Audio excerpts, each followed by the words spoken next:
Hello guys, welcome to our channel Tutorial River, and in this video we will talk about how to add social links on your Roblox profile.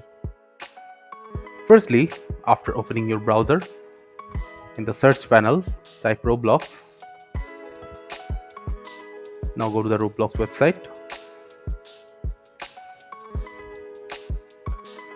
After getting into the Roblox website, click on the gear button and go to settings. Now on the account information tab, you have to scroll down until you find social networks.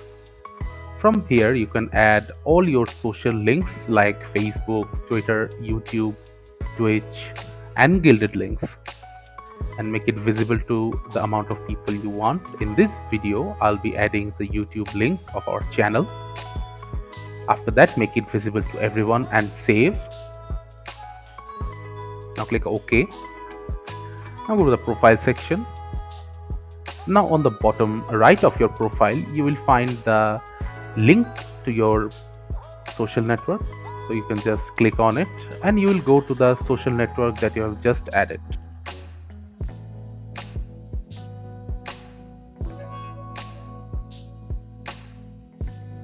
Thank you again for watching the video. Make sure to like this video and subscribe to our channel, and see you in the next video.